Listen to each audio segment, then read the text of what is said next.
Hello everyone, welcome to our channel current affairs. ప్రత్యేకంగా railway jobs కోసం అందులో 5th class Nobel prizes గురించి మనం డిస్కస్ చేద్దాం. సో ఆఫ్టర్ ఫెస్టివల్ మీకు ఎన్టీపీసీ క్లాసెస్, అదేవిధంగా ఆర్పిఎఫ్ క్లాసెస్ కూడా చెప్పడానికి ప్రయత్నం చేస్తాను. కొద్దిగా తిరుపతి, అరుణాచలం వెళ్ళేది ఉంది నెక్స్ట్ వీక్, కొంచెం బిజీ ఉంటుంది. సో ఓకేనా, రైట్. సో మనం కరెంట్ అఫైర్స్ కనుక చూసినట్లయితే ఫస్ట్ క్లాస్ వచ్చేసి 18వ లోక్సభ విశేషాలు చదవండి. సెకండ్ వన్ క్రికెట్లోని టోర్నమెంట్స్, థర్డ్ లిటరేచర్ అవార్డ్స్ చూడండి, fourth Oscar awards, fifth Nobel prizes గురించి డిస్కస్ చేయండి. సో మన యొక్క యాప్ లాస్ట్ బెంచెస్ అప్ అనే యాప్ని డౌన్లోడ్ చేసుకోండి, లింక్ డిస్క్రిప్షన్లో ఉంది. అండ్ టెలిగ్రామ్ ఛానల్లో కూడా జాయిన్ అవ్వండి.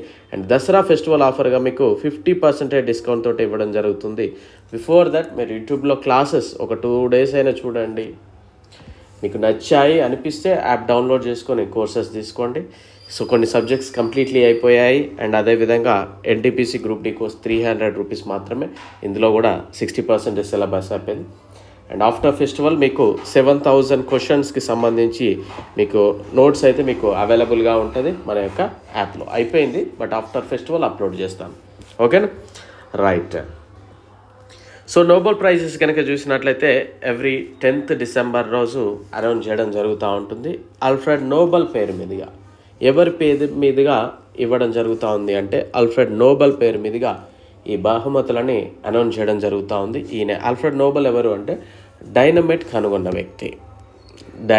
కనుగొన్న వ్యక్తి ఆల్ఫ్రెడ్ నోబెల్.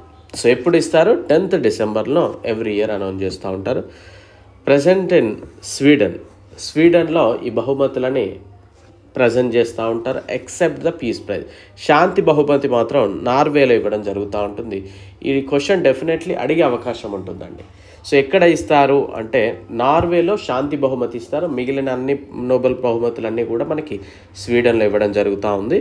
అండ్ మొట్టమొదటిసారిగా 1901లో ఇచ్చారు ఈ నోబెల్ ప్రైజెస్ని. సో ప్రైజ్ మనీ వచ్చేసి 10 million స్వీడన్ క్రోన్స్ ఉంటుంది. So prize money not mandatory, but first event ఎప్పుడు అంటే 1901. ఎక్కడ ఇస్తారు అంటే మనకి ఎక్సెప్ట్ ద పీస్ ప్రైజ్ స్వీడన్లో ఇస్తారు. పీస్ ప్రైజ్ అనేది మనకి నార్వేలో ఇవ్వడం జరుగుతూ ఉంటుంది. సో ఎవరి పేరు మీదుగా అంటే ఆల్ఫ్రెడ్ నోబెల్ పేరు మీదుగా. ఆయన ఎవరు అంటే డైనమైట్ కనుగొన్న వ్యక్తి. సో ఓకేనా. సో ఫస్ట్ కనుక చూసినట్లయితే భారతీయ వ్యక్తులు, భారత మూలాలు కలిగిన వారు నోబెల్ బహుమతి అందుకున్న వాళ్ళు ఎవరైనా ఉన్నారా అనేది ఒకసారి మనం అబ్జర్వ్ చేద్దాం. సో భారతీయ వ్యక్తులు రవీంద్రనాథ్ ఠాగూర్ గారు 1913లో సాహిత్యంలో ఈయనకి రావడం జరిగింది.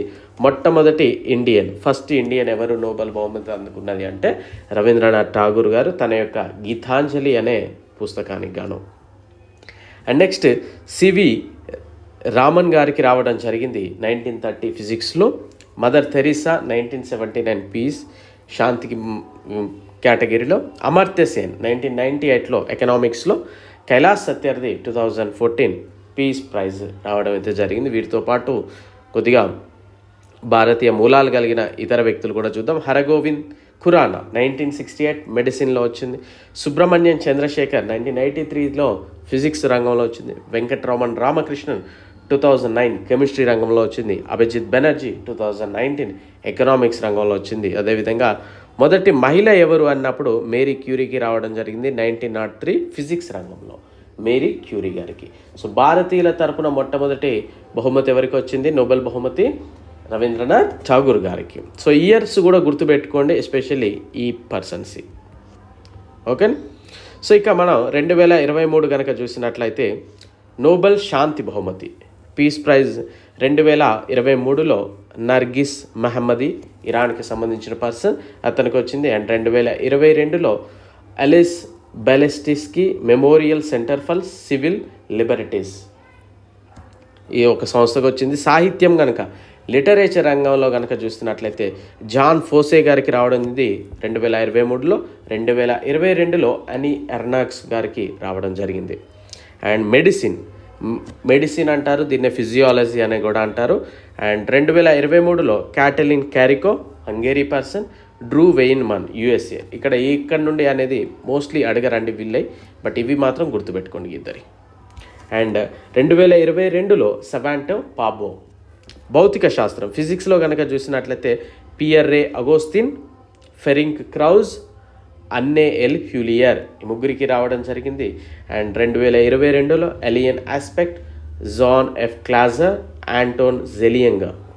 ఓకేనా? సో వీరికి రావడం. మీరు ఇక్కడ ఆస్పెక్ట్, క్లాజర్, యాంటన్ ఈ విధంగా గుర్తుపెట్టుకుంటే సరిపోతుందండి. మనం కంప్లీట్లీ ఆ నేమ్ అంతా గుర్తుపెట్టుకోవాల్సిన పని కూడా లేదు.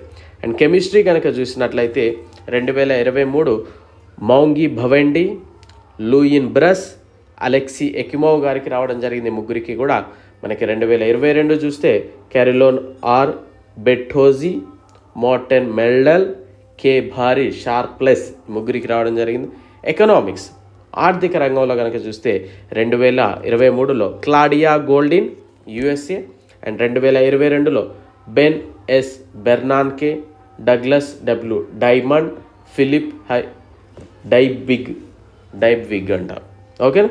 సో వీరికైతే రావడం జరిగింది. అండ్ ఇంకొక క్వశ్చన్ ఏ విధంగా అడుగుతారంటే నోబెల్ బహుమతులు ఎన్ని కేటగిరీలలో అందజేయడం జరుగుతూ ఉంటుంది అని కూడా అడుగుతూ ఉంటాడు. సో 1, 2, 3, 4, 5, 6 మొత్తం 6 కేటగిరీలో ఈ నోబెల్ బహుమతులు అనేది ప్రదానం చేయడం జరుగుతూ ఉంటుంది. సో ఓకేనా? సో ఇంకా కోల్డ్ ఇంకా తగ్గలేదు, అందుకే కొద్దిగా వాయిస్ డిఫరెంట్గా ఉంది. సో అడ్జస్ట్ అవ్వగలరు. అండ్ ఆఫ్టర్ ఫెస్టివల్ మాత్రం డెఫినెట్లీ ఎన్టీపీసీ క్లాసెస్ చెప్పడానికి ప్రయత్నం చేస్తూ ఆర్పిఎఫ్ కూడా. సో ఎందుకంటే నేను వెళ్ళడానికి టైం కూడా అవుతా ఉంది కనుక అందుకే కొంచెం డివోషనల్ ట్రిప్స్ ఉండే పెండింగ్, అవి చూసుకోవడానికి వెళ్తా ఉన్నా. సో ప్రాపర్గా ఫాలో అవ్వడానికి ప్రయత్నం చేయండి. డెఫినెట్లీ ప్రాపర్గా ఫాలో అయితే ఖచ్చితంగా ఏదో ఒక రోజు మీకు సక్సెస్ అనేది వస్తుందండి. ప్రాపర్గా ఏం చేసినా కానీ ప్రాపర్గా చేయాలి మనం. ఓకేనా? So I wish you very good luck. Thank you.